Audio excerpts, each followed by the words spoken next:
Hi, my name's Andy Schmuckler. I've spent my life studying the destructive forces at work in the human world. If you watch any of my videos, you might notice that I've always got two books behind me with facing out. You probably can't read anything on them, but it's my effort to do what people do in these broadcast things when they've written a book. That one's called The Parable of the Tribes, The Problem of Power and Social Evolution. And that one, that's 1984, came out from the University of California Press. This one is called What We're Up Against, the destructive force at work in our world and how we can defeat it. And it's taken me in a variety of directions, studying the whole sweep of the history of human civilization, and also recently focusing on the very great dangers I've seen rising in America over the past 30 couple of years, particularly starting in 2004. Just the huge danger that's now been realized that America might be taken over by a fascist force. Anyway, there are a lot of avenues I've had a chance to explore, and one of them, well, actually, I didn't. For various other reasons, I studied the history of leading up to the Civil War. Partly, I was teaching it, and then it caught something about what was going on really caught my attention, and I discovered that one could see in rising during the 1840s and especially the 1850s a force of destruction. That was taking over an entire region. And it was so destructive that we had a war, a civil war, the wounds of which still have not healed. So if there is something rising that you could describe as a coherent force that consistently works to make the human world worse. Everything it does is sort of pushing in the direction of making the world more broken. If you could see that there was something like that rising and taking over, and then you could see how that emerged, and you could see it in the context of the culture, and basically you could draw all kinds of conclusions that the dominant spirit of the southern region was inordinately shaped by a group of people who gained their power and their wealth from enslaving Black people. And a lot of things ramified from that. Also combined with they had never had to really subordinate themselves to the rest of the country because the Constitution got drawn up in a way that gave them too much power with this 3/5 rule, which is a whole other thing. But anyway, if you look at all the presidents and the Supreme Court justices and the speakers of the House from 1890 to 1860, disproportionately come from the slave states. So they had been running the show for a large, and that was starting to erode. And you can see that there is this ugly spirit that's really bent upon domination, that can't stand the idea that they will lose power because of demographic and industrial changes taking place in the country, where they were becoming less powerful relative to the northern states that were getting more seats in the House because immigrants chose to live in the north rather than in. Anyway, there's a lot of stuff going on, and you can see that this need to dominate, which is not surprising to find in a culture that's been shaped by the institution of slavery. Thomas Jefferson had a wonderful passage. I mean, he never acted, he walked his talk, but on the deleterious effects on the character of the slaveholder. Famous, where he basically says it makes the slaveholder into a bad person. in various ways having to do with power. So that's one place where this a region got taken over by a coherent force, politically well woven together, that consistently was acting in ways that made things worse and had enormously destructive consequences. And then I studied also, well, why did this happen? Why did, I mean, here I am in America while we're heading toward a force of destruction, gaining power and doing lots of damage to the country. So it becomes important to understand, well, how does something like that happen? And the history makes it fairly clear. In addition to the characterological, ideological problems of the the plantation class in a region in which power and wealth were greatly unevenly distributed, so that the very powerful and the very wealthy were the same people. And they could control how the culture developed, and they could enslave the black people and exploit. Anyway, there's an ugly picture about power in the South. In addition to there being some wonderful things that got generated in terms of the images of chivalry and like that. But there is a big split between the ugliness and the fine gentleman and all that stuff. Well, plenty going on, but in any event, the fact is that in addition to the character of the South, there's an inevitable conflict between two sets, the house divided thing. There was a conflict between whether the country was going to be dominated by the slave power.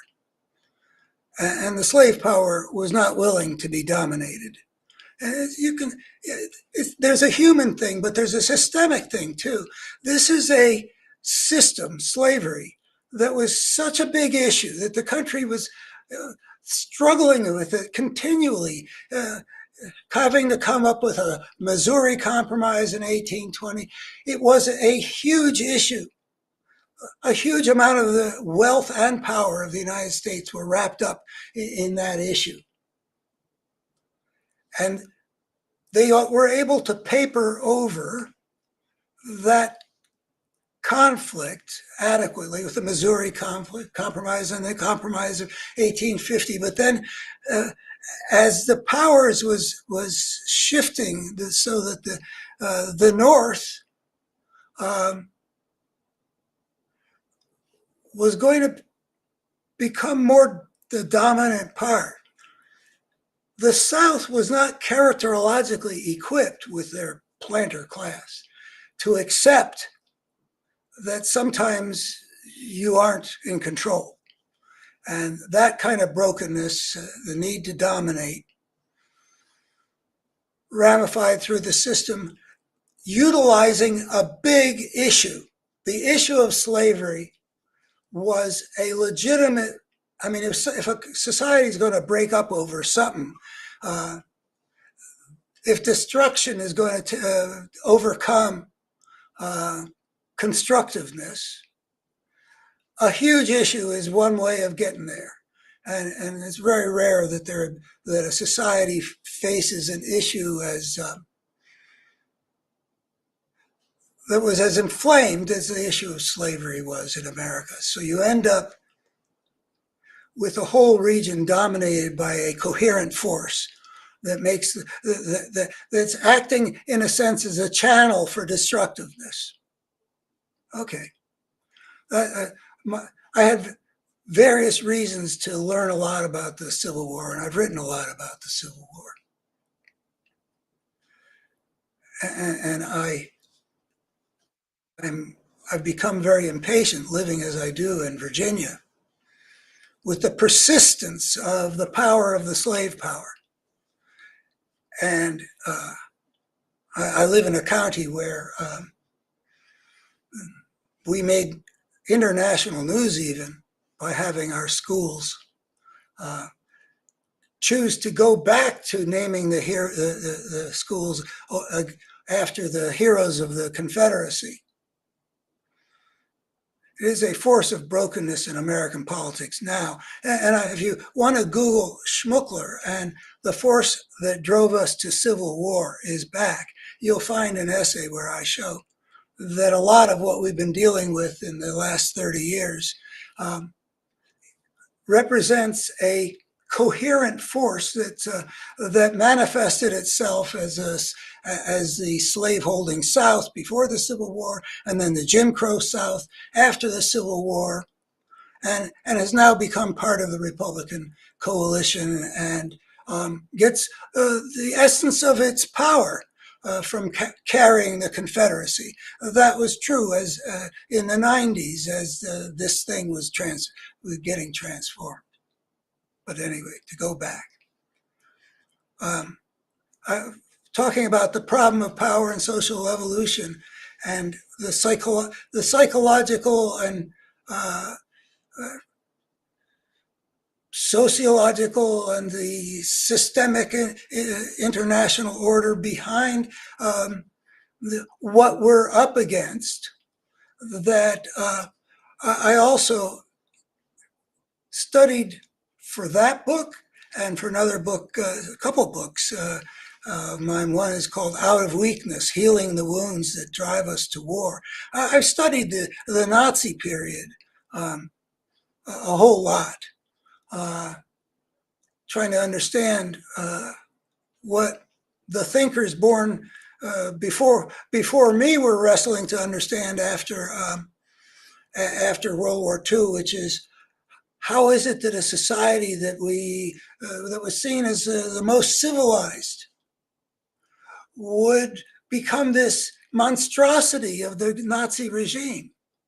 A lot of people struggled with that, and I studied them when I was, in a little bit in high school, a lot more in college. Eric Fromm, Escape from Freedom.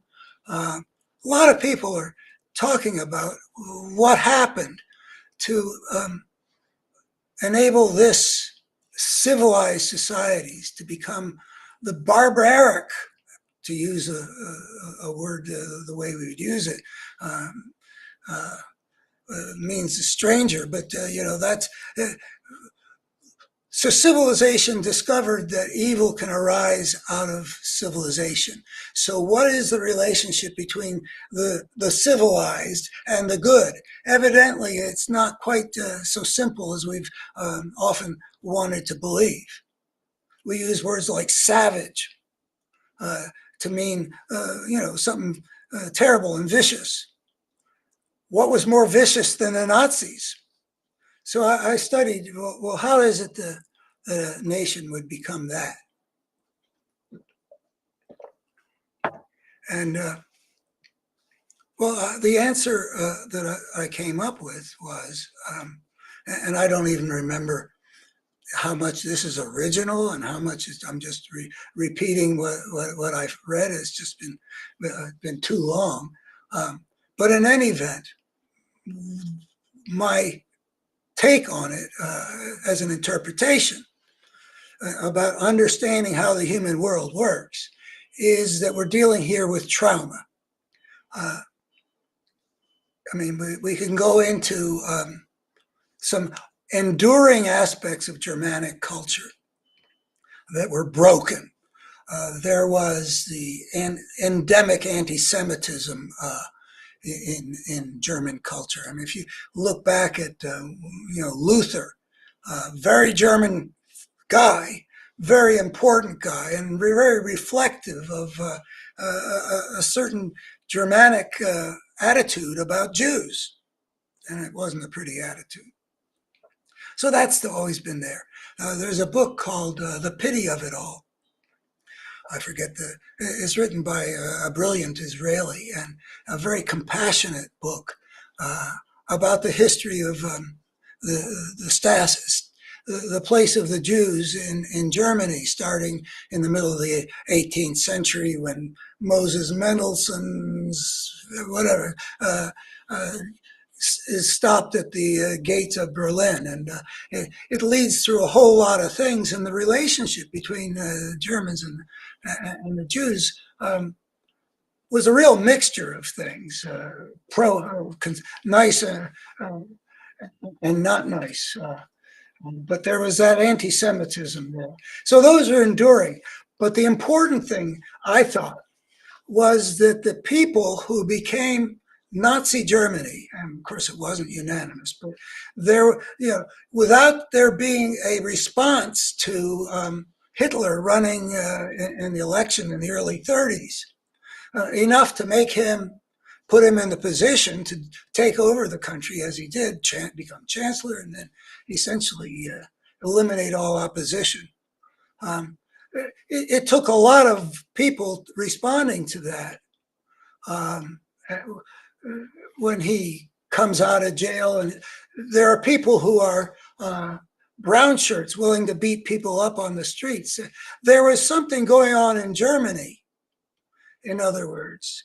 The Hitler became the director of, but the people themselves contained a big portion who were traumatized repeatedly from World War I, with the deaths of so many people for nothing, for the end of the Kaiser's regime, the experiment with democracy, the traumatized soldiers, PTSD, the stab in the back theory, the paranoia, all that stuff about in the wake of World War I, and then the complete economic disaster of inflation, where the whole society is basically thrown onto the floor, fortunes wiped out, pictures of people with a wheelbarrow full of paper money to buy groceries. I don't fully understand how that inflation got unleashed, but it got unleashed, and it was traumatic. So there's one trauma upon another. A couple more I'm forgetting at the moment. I think there are 4 major traumas that the people underwent. And I have a theory about the force of destruction. It was based on the idea that brokenness begets brokenness, and that those connections enable one to see that there is a coherent force, to see that there's evil. Brokenness begets brokenness. So, as I understand what happened, in addition to the international aspect, that's one other thing. The Versailles Treaty was very vindictive, as I understand it. It did not live up to what Woodrow Wilson went to Paris to achieve. It was such the wrong thing to do that when we won World War II, we went out of our way to learn the lessons of you don't want to stick your boot in the face of the people you've defeated. You want to help them build back up into being a decent member of the international order. That's not what they did at the Treaty of Versailles. So that was another. When people get traumatized, it means that they're getting an experience that they're incapable of integrating. It is like too much. And that leads to the inability to integrate it, means that a person becomes more broken. Trauma is one form that trauma creates one kind of brokenness that we have in our world. There are other things that you could say. War creates its kind of brokenness. Injustice creates its kinds of brokenness. But the German people, as I see it, had so much reason for pain, for fear, for rage, for confusion, all these things that were within them that could be exploited by other forms of brokenness, like a Nazi attitude and a Nazi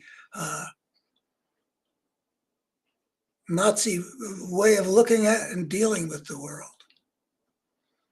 All the rage of people who've been hurt, all the hostility of people who have been so afraid and who have felt that they were unjustly treated because of maybe a brokenness already there, that they couldn't really take responsibility for their role in World War I and their own defeat, having to believe it must have been a stab in the back. So let's look for a scapegoat. And there are assassinations. The Jewish foreign minister, I forget his name, gets shot down in 1922. This thing is rising. And I saw that just as in the South, there is a big issue that led to brokenness, which led to destruction, the destruction of the Civil War and all the aftermath. So also, not an issue, but trauma. The nation has suffered so much trauma, becomes shattered in a way which allows a force of brokenness to opportunistically take control, and a fascist power rises, and a guy to lead it who is a psychopathic god, to use the title of one of the biographies of Hitler. Brokenness begets brokenness, and out of the brokenness of Nazi Germany, we get World War II and 50 million dead, however you want to calculate the consequences. But a lot of destruction from this second case of an actor being taken over. The South in the 1850s by a force of brokenness, and then Germany in the 1920s and into the 30s. The Nazi regime taking over Germany and then exporting its brokenness with its master race ideology and its worship of power.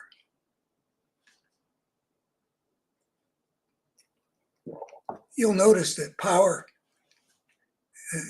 the power of the slave power, the insistence on domination, by the mentality that's shaped by a world in which slaveholding is the source of wealth and power. And then talking about power as a compensatory thing for people who have felt victimized, because they felt that they were too weak to be able to protect themselves from this thing. We can't, the Versailles Treaty has been imposed upon us. The breakdown of the economic system has thrown us into the streets. The rage that comes from that. A pure case of a region, of a nation, and then in America, in our times. The emergence, the transformation of an actor into something which you can call a coherent force, like the Confederacy was a coherent force. Nazi Germany was a coherent force. The Republican Party is a coherent force that consistently works to make the human world worse, which is my definition of evil. In other words, if we're interested in understanding the reality of there being such a thing as, a coherent force that consistently works to make the human world worse. One approach to seeing it is to look at those kinds of cases that I've just been through, the slave power, the Nazis, and today's Republican Party. We've gotten to that point with today's Republican Party. Actually, it's been a pretty good while that you can look at everything they say and do and not succeed in finding anything that makes anything any better. And in fact, consistently works to make the human world more broken.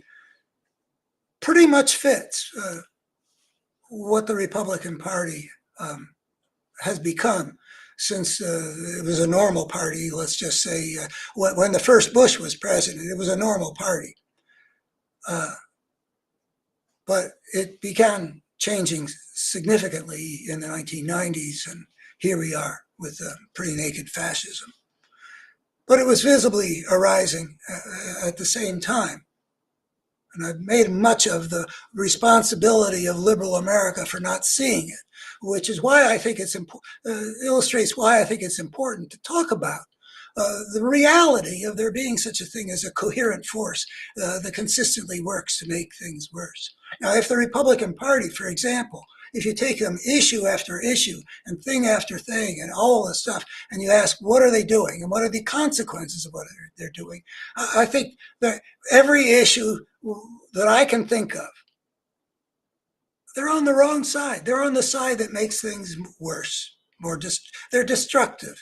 They're destructive in terms of helping us respond to the challenge of climate change. They're destructive of the rule of law and reverence for the Constitution and respect for the oath of office. They're on the wrong side of the issue when it comes to where on the spectrum between racial hostility and racial goodwill are we going to be. I mean, just go through the whole list. Consistently makes things worse. Well, that's one way. If it is consistent that way, I'd like you to consider, isn't that proof that there is something underlying that's determining where they come down on each issue?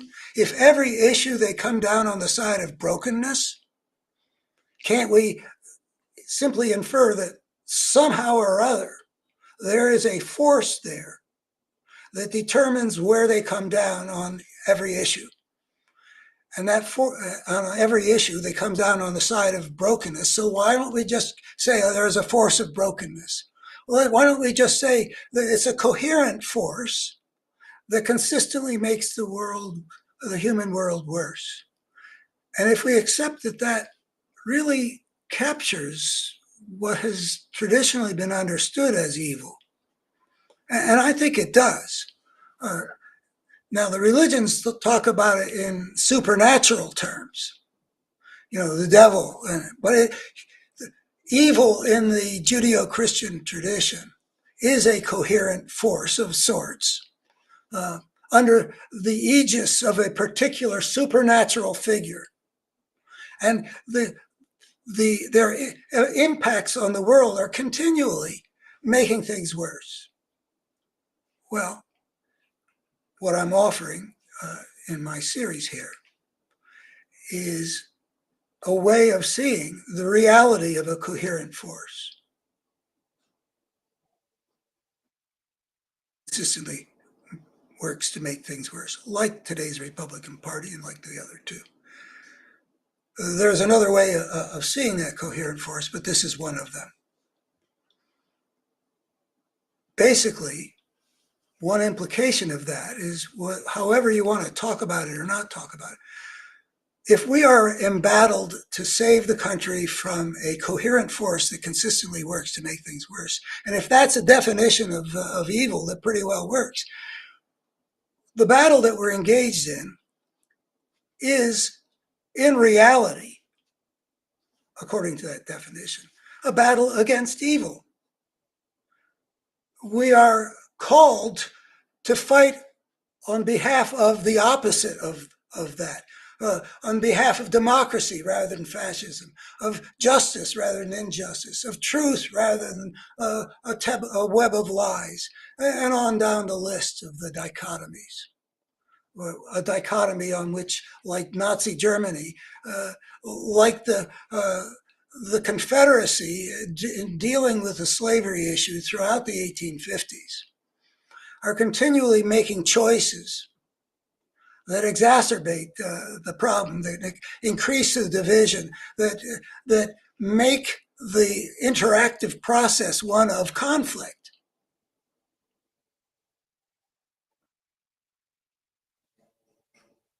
The force of the good doesn't send brown shirts out to beat people up on the streets. It's pretty clear that there are times when particular actors in the world get taken over by something.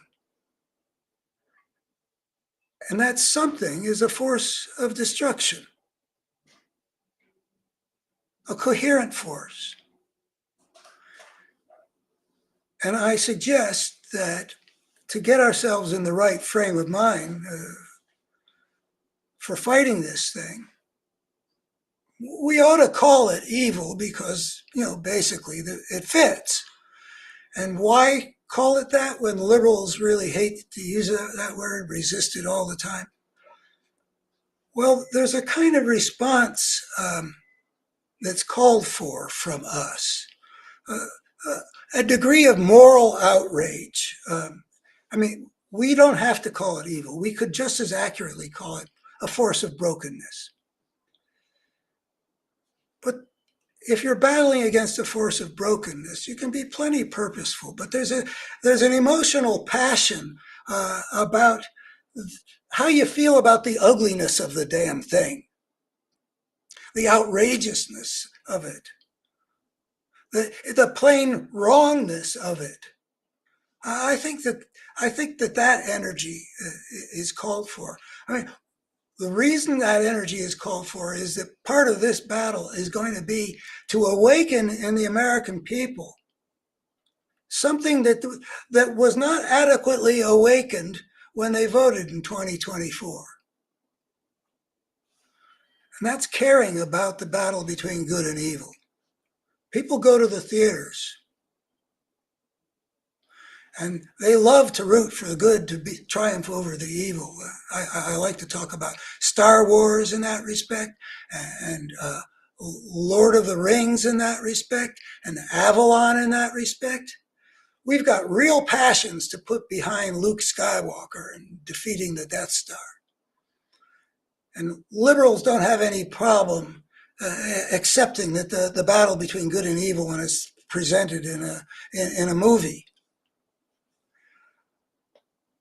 But there are limitations in the liberal secular worldview that have been getting in the way of perceiving that there is such a thing as evil in the world. And we should go after it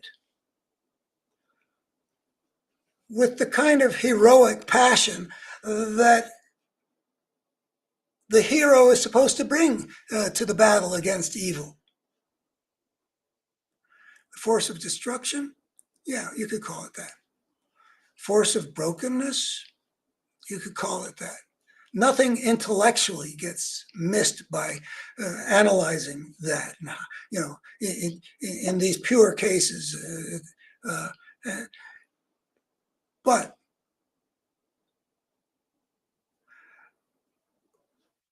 what we need to quicken is a part of our humanity and part of the humanity of our fellow Americans who have the capacity to care again about the battle between good and evil. But somehow went to the polls this time and didn't vote as if that was really the issue on the ballot. So that's a reason to press this issue, perceive what we're up against, and perceive it as evil, and fight against it as evil, because there are ways of talking that reach people, just like we feel in Avatar about that fascistic military-industrial complex that was plundering all that was sacred to get unobtainium for their own enrichment and empowerment. We had passion for that fight. And the movie was a huge, I guess the biggest selling movie of all time, biggest gross of all time. We have a passion to win that kind of a battle. We have to tap into that passion.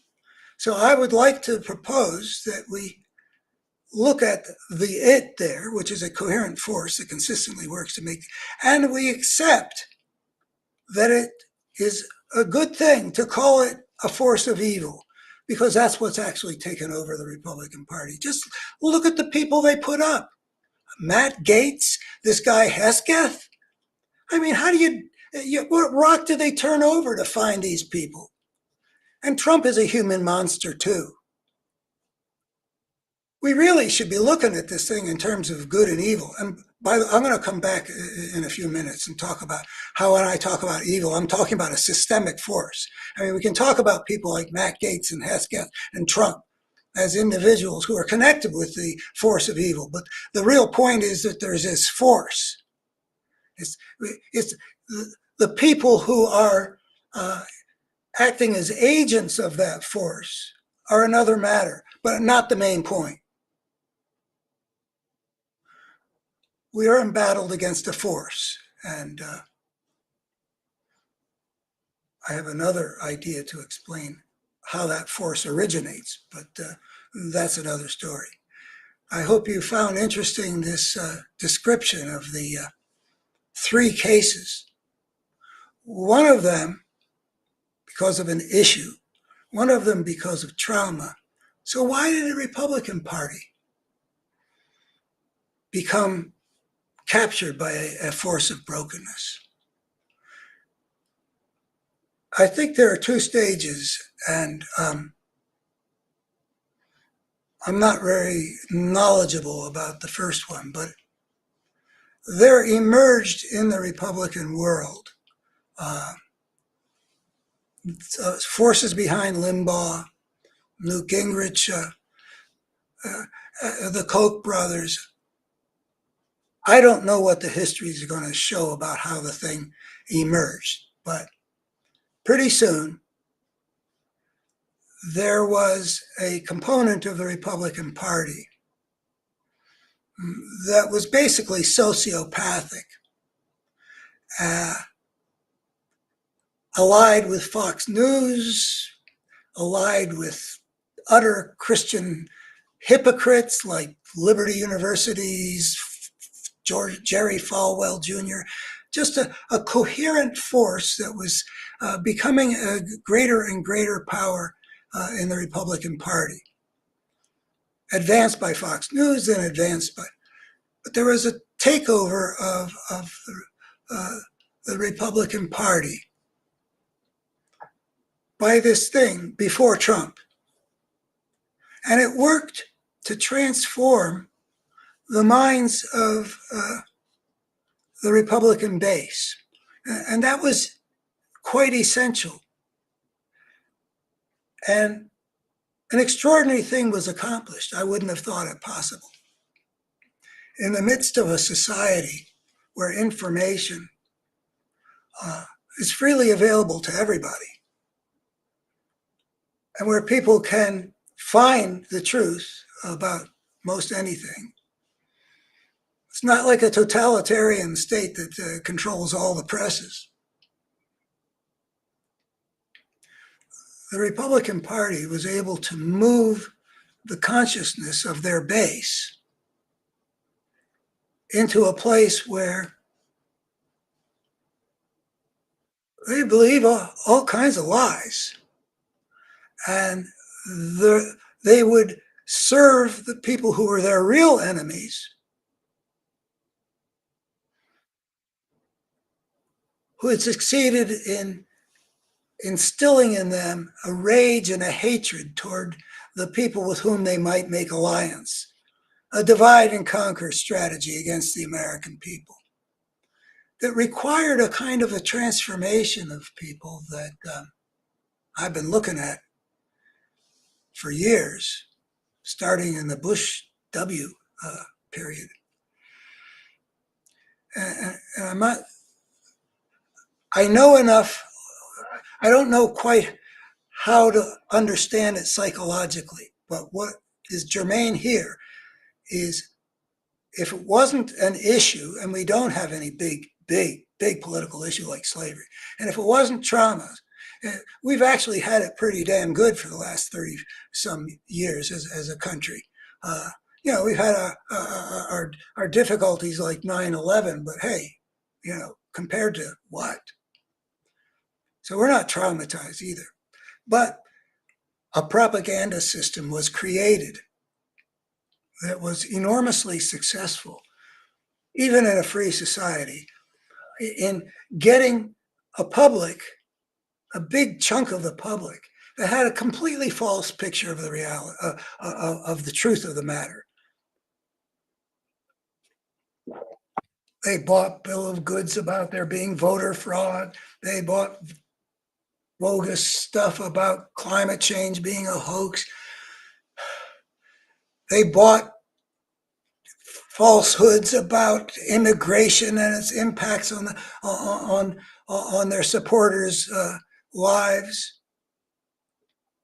They sell things like right to work, which is really just the opposite of you know, a way of protecting workers' rights. Just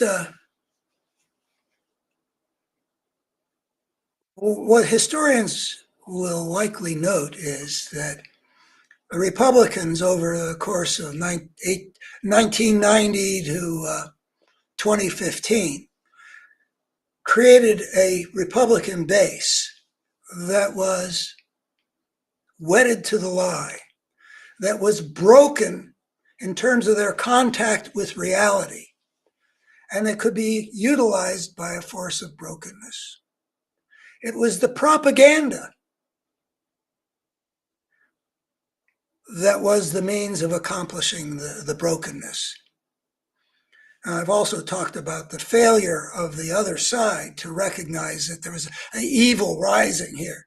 And that's why the secular worldview doesn't help people perceive evil. Well, look at today's Republican Party. It prepared a broken base that Trump could come in and hijack and lead at a quick trot to open fascism.